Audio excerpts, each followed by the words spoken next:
Hey everybody, happy Thursday. It's been a couple of weeks since I've done a layout update, so quite a few things have happened. Recently went out and got some more foam, so the entire section that you see ahead of you will have plywood and foam put down here, probably here in the next day or two. I got to rip the loo on the 1/4 inch plywood to fit up there, and then I have the 4 foot by 8 foot sheet of 2 inch foam that I use ready to basically just cut in half. What I've been really working on is this section that comes off the yard lead and onto this area where I'm going to have a essentially a gate, so that when you come in you don't have to duck under anything. So basically a section of the layout will spin out and hinge like a door, and you can just walk in. That way there, when I get older and I can't bend over, I won't have to worry about having problems. And any of my friends that come over to that are older won't have any problems. You know, my buddy Dwight, he's kind of a tall dude, so I know he's gonna have some problems bending down. So let's just say I'm doing it for Dwight for right now, because probably one of the only friends I got. So what I've also done here is I have put in the yard lead. I've put in the red caboose ground throws. I've created a little bit of a curve, like an elongated S curve right there. And I had to relocate the main line there on the right side, so that gives me enough clearance for the ground throws. And then right now you have the first move into that number 7 track. And I got the sound shut off on this Cato RS11. Let's go up this way, you can see it. But I have laid the 6 and 7 track differently than the other tracks in the yard, because I put them straight down on the foam. My idea is it's just going to be a couple of long old stub-in tracks that have essentially sunk down into the dirt, and I'm not even going to ballast them. I'm just going to put straight dirt on there and brush it down and then glue everything down. My yard lead and everything is mocked up, soldered in, and everything is really pretty smooth. I'm pretty happy with it. Once I solder everything in, I'm gonna put a couple of power drops down in a couple of places, and probably solder a wire here and here and drop them down through the bottom. I also have to do the same thing up here on the main line right here. And you know, everything's got everything I just did today, which is what you're looking at basically. I will take back up tomorrow so I can paint everything brown. And then the road bed over here on the main line will be painted gray, and then brown here, and then everything else will be brown. And then this big section over here that I have to work on, that's going to be the Virginian Railway. It's going to be a, not really quite sure what the seam's going to be, but it's going to be divided from the yard. So if you're standing on the left, on the other side of the orange level, you won't be able to look over and see the yard. There's going to be a hill or some sort of a seam divider there. So the Virginian is, I can either run my layout as 2 separate railroads, or I can run it as one railroad with a big branch line. It depends on what I want to do. I kind of want to be able to do whatever I want, and I want to be able to run whatever I want. The only thing I don't ever do is I don't mix up the eras too much. There's a little bit of a crossover between equipment from the 50s and the 60s, when the newer, longer cars and the auto racks and stuff like that started coming out. I'm never going to have steam locomotives pulling auto racks and all that, but I might have some, like, you know, early 60s ore cars that the Pennsylvania had. They might be getting pulled by steam, because they kind of, you can't really tell the difference if you're just looking at it, you know. But, you know, a steam locomotive pulling a auto rack, you know that's not right. So, needless to say, both railroads that I have Pennsylvania and the Virginian. What I had to do was rewrite history to get the Virginian up into Ohio and stuff like that. So there'd be some joint trackage. My Virginian has merged with a nickel plate, kind of like the Van Swearington Brothers system that they had going on with the Chesapeake and Ohio, and the nickel plate, Paramarquette, Erie, something like that, you know. So the corporate identities are the same. So either way, the track on the left is going to be the Virginian that I haven't built yet, and it should look very Allegheny Mountain-ish. Maybe, you know, if you've ever been to southeastern Ohio, it's pretty rugged. West Virginia is very rugged, of course. Blue Ridge Mountains here in North Carolina, pretty rugged. So one side will look like that, and then the other side will have a yard and it'll be kind of flat, and then they'll come together and go through a town and some other stuff.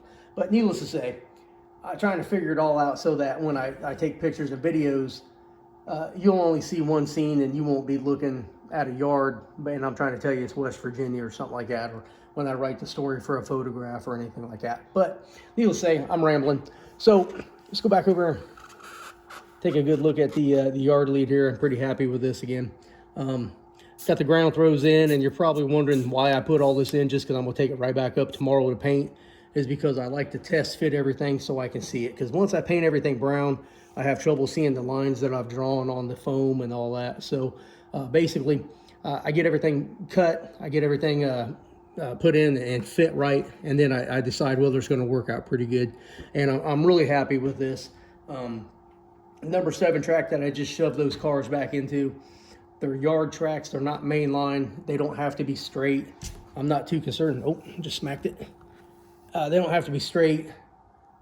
And if you've ever looked in the prototypical yard, most yard tracks are pretty crooked. They're not exactly straight and everything like that either. So I think I'm doing okay for right now. So far, nothing's really derailed on everything, and the caboose throws, or the red caboose throws, have they're doing a nice job with keeping the rails touching the what's it called? I'm really embarrassed. I used to be a conductor. I can't remember the name of the points. I guess the switch points up against the guide rail, so that, you know, nothing's catching, or I haven't split any switches yet, but it will happen because it always happens. Let's see. I'm gonna have to walk around here a little bit, so let me try to do this. So next up on the agenda is I got a lot of repair work to do to the yard. There was a little bit of flex when I moved this whole section. For those who did not watch my video, this whole yard, all the way down to the roundhouse, is all one piece, and it's on wheels. Well, it used to be on wheels, and it used to sit right by that window. The peninsula got disconnected. This piece got disconnected, the yard, and it rolled. I basically rolled it right through here and put it right into position. But you can see where, sorry about that, you can see where a lot of the ballast has come off, like right here, and chipped up. So I'll go through and redo this. On the main line here, I actually removed a lot of the ballast to reposition the track a little bit. And you can see some areas here where I still need to paint. So I'll be working on the yard here a little bit in the next week or so. And then I will come back over here, and there will be a section that will come out from the wall, and it'll come out about 4 feet, and then there will be there'll be a 4-foot space in between the piece coming out from the wall and this part here. That'll be on hinges. You can see I've marked the hinges.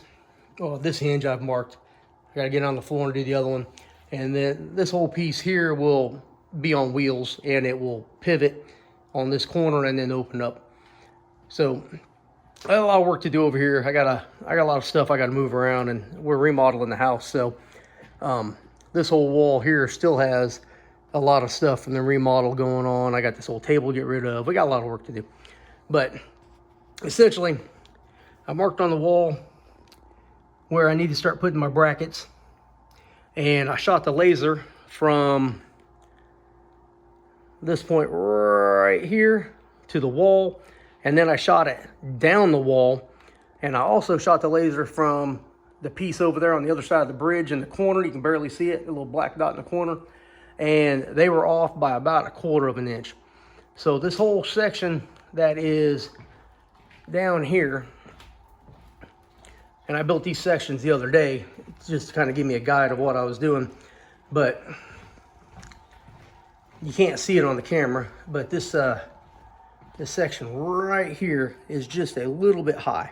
So I'm gonna lower it down about 1/8 of an inch, and then I'll compensate all these pieces I'm building down this side another 1/8 of an inch, so everything levels out down here in this corner and meets just right. I got a lot of stuff I got to move around. This is all Dwight stuff. So whenever you see anything modern running on my layout, that's all his stuff. So as you can see, I gotta paint a lot of blue all the way down this wall, and then I can start building over here. But I got a lot of wiring to do in the very near future. I've got projects I'm working on for other people that I need to finish up. Matter of fact, I'll talk about some of those right now because that's why I got this stuff sitting here. So my friend Greg really likes my work, so he always has a lot of stuff for me to work on for him. I guess that's a compliment. Well, it is a compliment. So this GP49, really, I didn't have to do a lot to it. I'm just going to drag it back instead of turning it on and everything. But he had a specific request for the snowplow, the cow catcher, the pilot, whatever you want to call it there, to be added on because the Locomotive didn't have one. So I found some reference photos of the 4610, and I was looking through my parts bin, and I actually had a very close cow catcher to the prototype, and I would say it's an exact match. And then so I got my paint out, mixed it up a little bit, and I got lucky, and I'm pretty sure I nailed it. So a little bit of weathering, I think it'll look even better. I have a hole here to fill up, and then I have the an accurate horn to put on, and then that Locomotive is done, and I'm pretty happy with that. Take that out of the way, and we'll go to the next one. So this Southern GP9, these are all dummies. This Southern GP9, I believe it's factory painted, but I did a lot of touch-up work to it. I weathered the trucks, painted the fuel cap. I had to find some parts and add to it because it was missing a bunch of parts. The air tanks here, it didn't have those, so I found those and put them on. And then painted the couplers. And then the best thing was I relocated the firecracker antenna to an accurate spot, put the horn in the accurate spot, and then I just happened to have a bell that was a very close match. So I put that on. So I'm pretty happy the way this is turning out. All I need to do is find some windows for it. I'll probably make those out of tape, and then that'll be done as well. I'm really happy with the way that one's looking.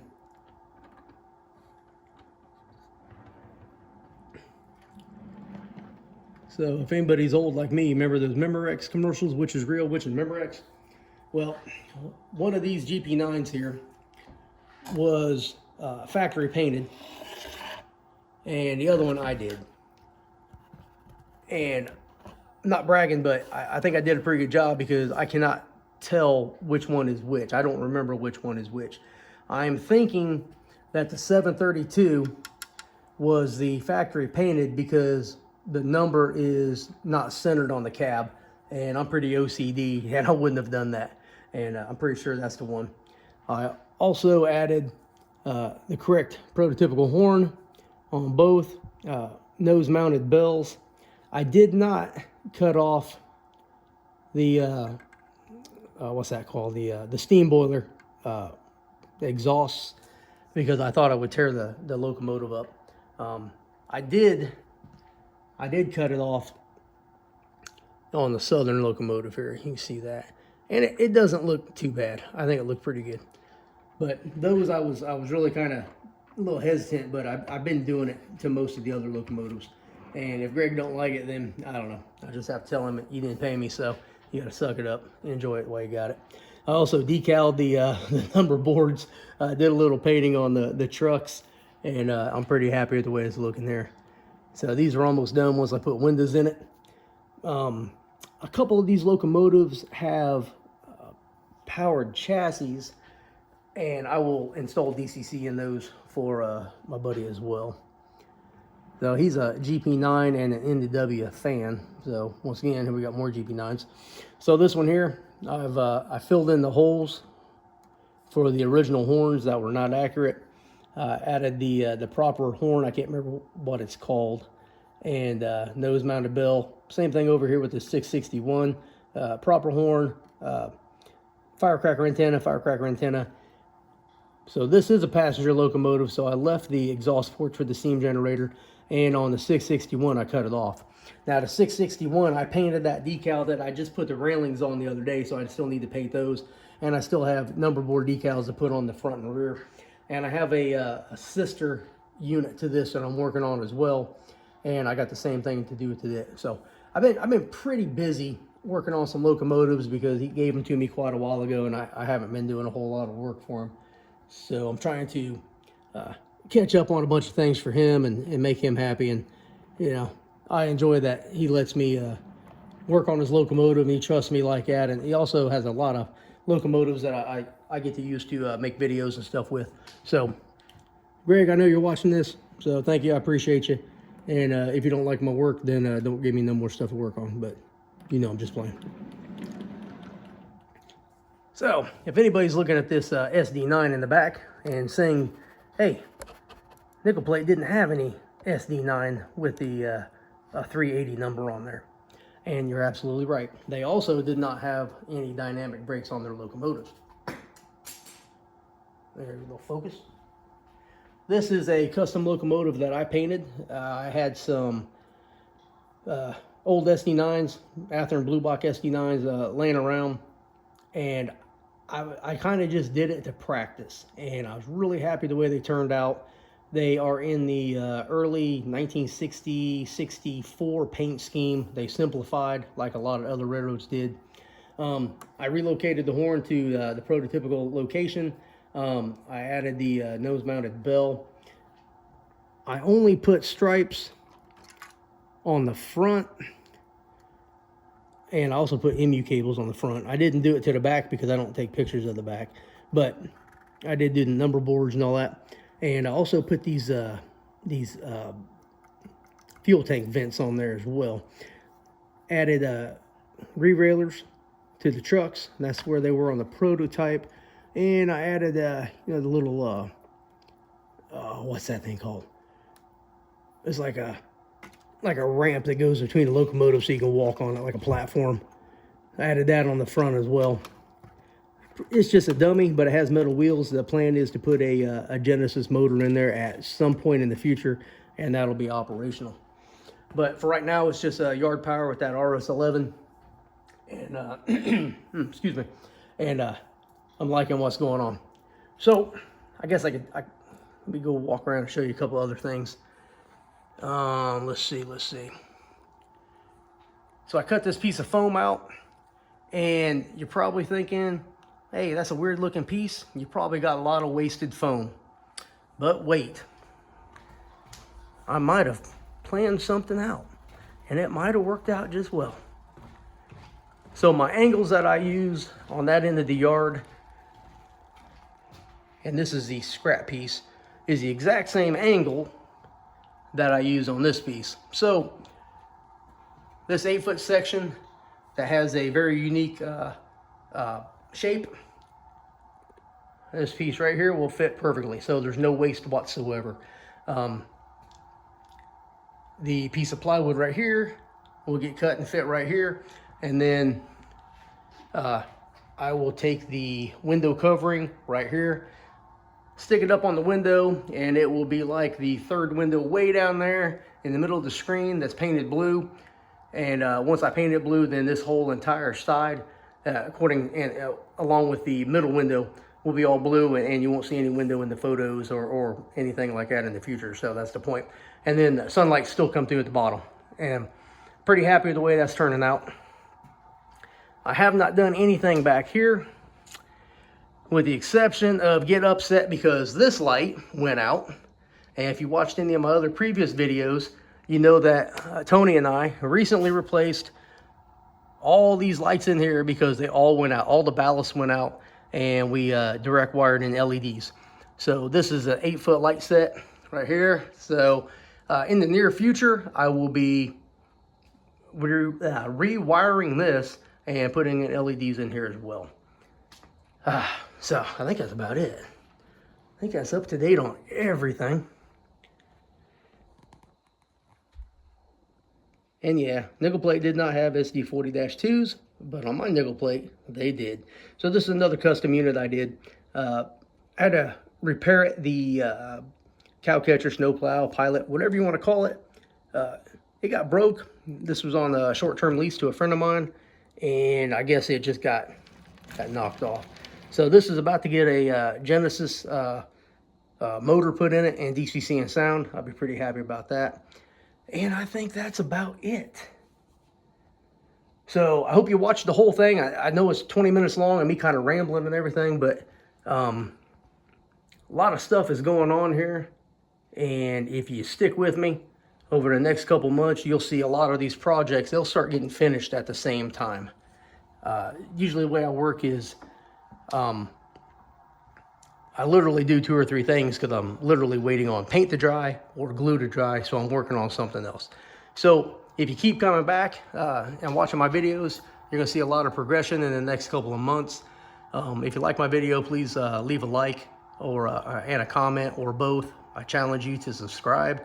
If you don't like my videos, hey, I'm sorry, but hey, you know, maybe if you left me some constructive criticism, maybe they'll get better. So I thank you for watching, and come back tomorrow or here in a couple of days and see what I do next.